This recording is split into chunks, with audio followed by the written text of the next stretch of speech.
Well, it may be a bye week, but we're still bringing you the Acrepro buy sell. Tom Dienhart joining me, and we've come up with some doozies. Well, I don't know if they will be, but we'll have some fun with it no matter. Yeah. Reminder that when it comes to land sales, it pays to have experts in your corner. Acrepro Midwest Farm Group, your local farmland specialist. They're out there busy in the fields right now. We have a decent day in central Indiana today, getting that harvest in and all that going on. But they have decades of experience in Indiana agriculture. No one knows the market better. Whether you're buying a 1031 exchange or simply buying and selling farmland, your local Acrepro agent will walk the land with you and ensure the deal is done right. Visit acrepro.com or call Kyle Spray at 765-587-3185. And that is actually the wrong number because I got to give you Kyle's number because they switched the number on us. And by the end of the show, I'll have figured that out. That's the way this thing rolls. But we appreciate Kyle and the good folks and that number should be 765-775-6502. Operators are standing by, as they say. All right, we're going to start with a bye week. Extraordinary version of Acrepro buy sell, but we appreciate the folks that do watch and listen, and we have some fun with this. But I'm going to start off. Devin Mockobee had the best performance by any running back. First guy to go over for 100 yards against the Buckeyes this year. First one to go over 71 yards, actually. I know he's got a ways to go. He's only about 500 and some, just over 500 yards. We talked about him. Could he sneak his way back in with 5 games to go? He's going to have to average about 99 yards a game. You buying or selling that Devin Mockobee makes it to 1,000, finally becomes one of that rarefied Purdue 1,000-yard rushers. Yeah, I'm going to go ahead and I'm going to buy that, Alan. 482 yards rushing through 7 games. Obviously, he has 5 games left. I think from my math, it comes out to he needs 518 yards over the last 5 games. Obviously, I has to average over 100 yards a game. Other than Michigan, Allen, the schedule is not that daunting. So I think there's a good chance for Devin to hit that 1,000-yard mark. I think he could have a 200-yard game in his future here. Who knows once they get to the Indiana game where he's sitting. I got to think if he's close, within a couple hundred yards, that maybe they'll feature him. So I'm going to buy that notion. Of course, he would be the first Boilermaker 1,000-yard rusher since, I think, Corey Sheets in 2008, right? That's right. So they had not all that many over the years, if you think about it. Mike Allstott still holds a single season record at 1,400 and change. I know Otis Armstrong, he beat him out as well, but it's not been all that often. It's Joey Harris. I think in the 21st century, it would be Joey Harris, Corey Sheets, the only 2 to do it. And certainly Mockobee looked the part, started to kind of run free, ran well. And I know Purdue had him a little bit off balance in the first drive against Ohio State. He had that great galloping run around the east sideline that was impressive. We know he can do it. And now that he seems to be hanging on to the football on a regular basis, that will keep him on the field. And the last 2 games, he's got 199 yards rushing. And like you said, that's against Iowa and Ohio State. Yeah, like you said, no fumbles in each of the last 2 games after he had 6 in the first 5 games. So looks like he's got things figured out, and that's a good thing for this offense. Yeah, I think it gives you a chance. And I screwed up. Yeah, he's only at 482 yards on the front end, but he's trending in the right way after a challenging start. Again, mostly driven by the fact that he really couldn't hang on to the football the way that they needed him to do. Tyrone Tracy, you buying or selling? He'll be back on the field come Nebraska time, that 3:30 start Eastern time, I should say, on the 28th of October. What are you thinking there? I do think he'll be back. He had an issue with his groin. Didn't play in the second half back at Iowa. I think having had upwards of 3 weeks off. I think he'll be ready to go here for the stretch run. Look for an number 3 to get back out on the field, which they're a nice 1-2 punch. Mockobee and Tracy. It's kind of interesting. Alan Mockobee had actually lost his starting job to Tracy because of the issues, but Mockobee still has the the third most carries in the Big Ten of all Big Ten running backs. 105 carries. Kid from Rutgers has 120. Kyle Monaghay, and then a Michigan State kid, Nate Carter's got 113. So, Mockobee's been a real workhorse for an offense that's had its share of problems this year. Yeah, no question. And I think that's going to be an interesting thing to watch. All right, there is a log jam. And unfortunately for Purdue, Max Clare is in that log jam. He's likely out for the season or at best. But Deion Burks, TJ Sheffield, Abdul Rahman Yassin are all 27, 26, and 25 tackles respectively, with Burks obviously the lead. All right, I'm going to handicap this one. I'm going to say buying or sell that DJ Sheffield gets the most catches, not the most yards. Obviously, yeah. Burks averaging 15.5 right now, and Purdue needs that number to get higher, actually, if it's going to do the things it wants to do offensively. But who are you buying for? Are you buying Sheffield? I'll throw it out there, and if not, you give me a suggestion of who's going to win the receiving title. I'm going to sell that. I think it's going to be Burks. He's got 27 catches. Sheffield's got 26. Funny, Yassine's got 25. Of course, he's played one less game. He didn't play at all last week. So I think in the end, it's going to be Burks. I think it's imperative, and everybody knows it. They've got to get him even more involved in this offense, Alan. I think I wrote something today that either I posted or will later, that the last two games in particular, he's been largely a non-factor. I think he has like an aggregate of 4 catches. So I think they'll find a way to get him more involved, just averaging 3.9 catches per game right now. You mentioned the per catch average is very good at 15.5, as a team leading 5 touchdown catches. But I think they need to even get him the ball more. And because of that urgency, I think in the end, by the time we get to the final game, the Deion Burks, number 4, will lead Purdue in catches. All right. Buying or selling from this point forward, I'm throwing a twist at you. Garrett Miller will have the most receptions down the stretch.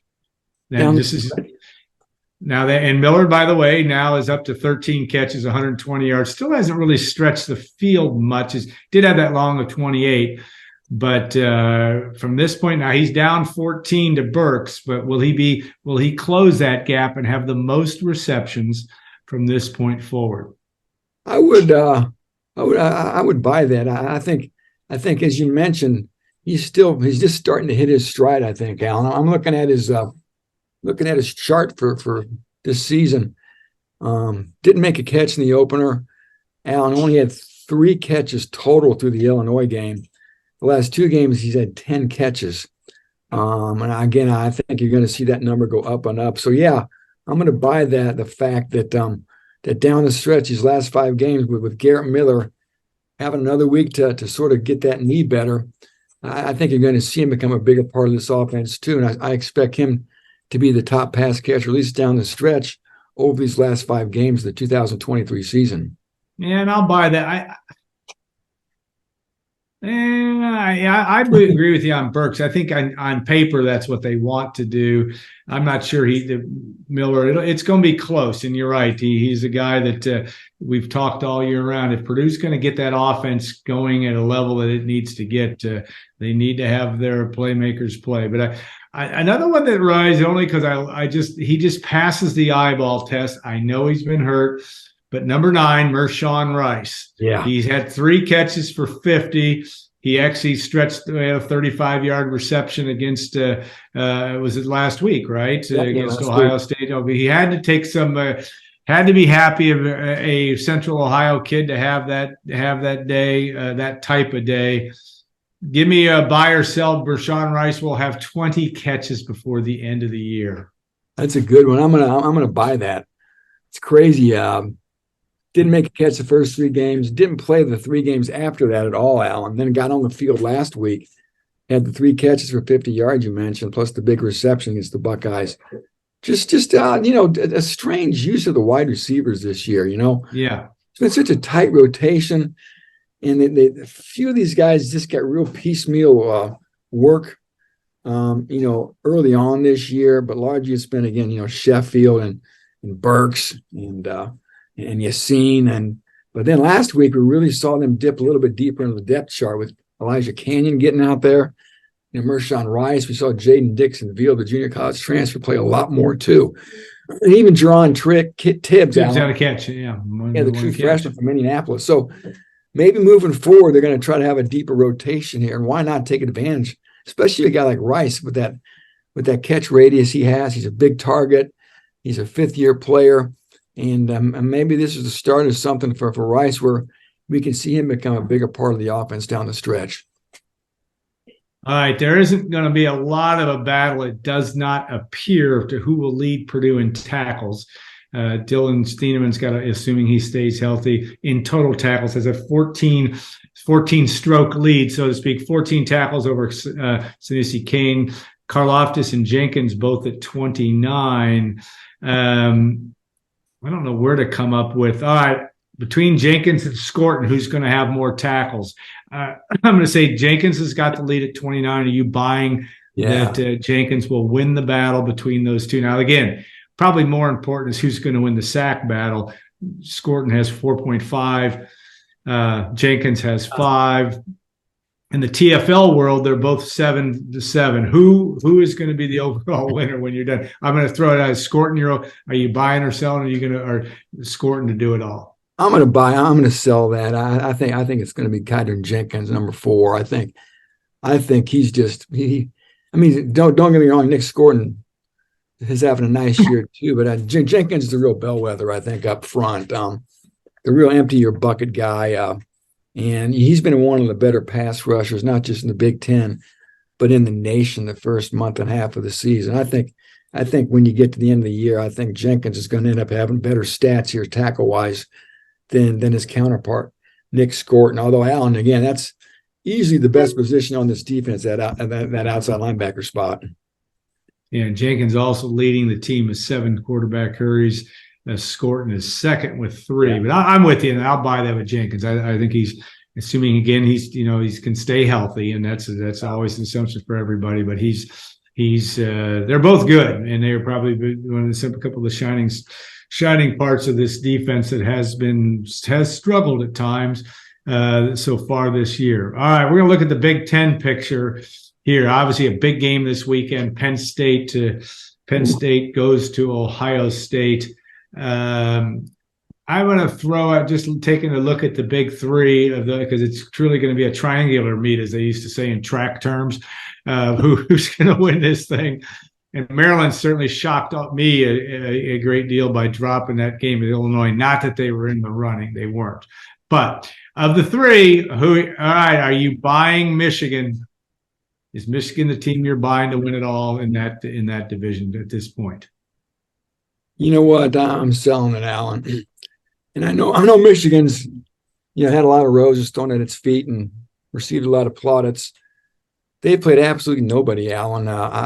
Their best win this year is Rutgers. Yeah. And they're playing Michigan State this week. So they're playing another tomato can. And I've been on Penn State's bandwagon all year. So I'm going to stick with it. And like you said, a huge game this Saturday in Columbus, Ohio. The Buckeyes have owned this series of late. I think I was counting it up here. They've won, I think 9 out of the last 10 meetings here, Allen. And Penn State has not won in the horseshoe since 2011. So they lost 1, 2, 3. For the last 5 trips there to Columbus, they've lost. But this is unlike any Penn State team James Franklin's taken to Columbus. His best team yet. A team I think is a little more battle-tested than Ohio State. Though Ohio State does have some pretty good battles on its hand, that Notre Dame game in particular. But still, 2 evenly matched teams. But I just think this Penn State offense is much better, especially under center, than Ohio State's. Ohio State may have an edge at receiver, but I think Penn State's got the better offensive line and at least as good a running backs. Then defensively, maybe a push, Allen. It's going to be a great game. I think this is going to be the year that Penn State finally finds a way to win that one.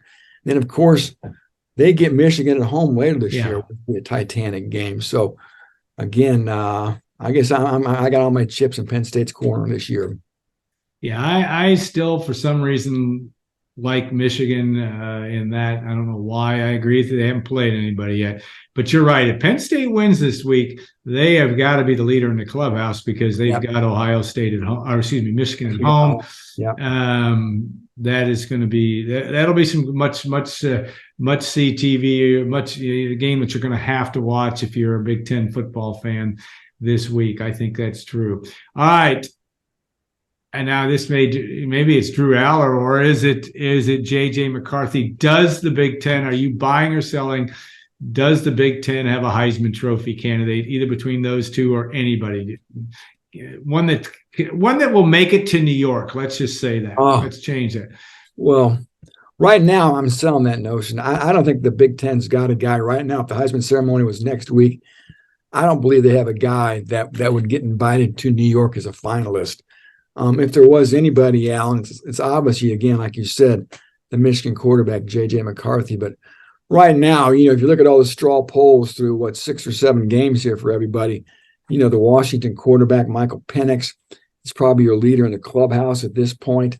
I think Caleb Williams at USC, even though they got beat, is probably still in the mix. Bo Nix, even though he lost. Dylan Gabriel at Oklahoma, the quarterback there, doesn't get enough props. So neither does Jordan Travis. Of course, the Florida State quarterback, Drake May at North Carolina. So, yeah, McCarthy, again, he's at least in the conversation. He's in the ballroom. But at this point, he's got work to do. And again, you need those signature moments against marquee foes. And Michigan just has not played any real big games yet. Those are all to come, obviously. And there's only really 2 of them, right? The Ohio State game and the Penn State game. So plenty of opportunity for McCarthy to really stake a claim in this race. With those games looming, if he can be a star and lead Michigan to victory, he may have a good shot to win it, Alan. And we talked about this off air, but the Big Ten has not had a Heisman Trophy winner since the 2006 season when Troy Smith won it for Ohio State. Hard to believe. Yeah, hard to believe. And I think the only time Purdue played Troy Smith, they beat him in 2004. He was sharing with Joe Germain, was it? It wasn't Joe Germain. No, Germain was earlier, but they were sharing. He was sharing quarterback duties some that year, but he did play a very pedestrian team. And you talk about the last time Penn State beat Ohio State, that was not a really good Ohio State team under Luke Fickell in 2011. So Penn State's got to.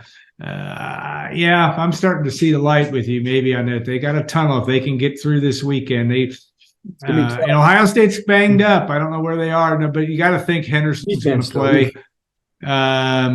You got to think that Ryan Day was keeping, didn't need to throw him to the Wolves last week because that game against Purdue was not in doubt. So interesting stuff. That's why they have these TV contracts, Tom, because they want games like this week, and you're going to see something from that standpoint. All right, we're going to let you off the hook for the rest of the week. You've been doing plenty of other things, and we appreciate that. But we will look forward to next week's buy sell. I think we're probably doing prior to the Nebraska game. Purdue, Nebraska, that game, as I'm sure all of you know by now, is a 3:30 start on FS1.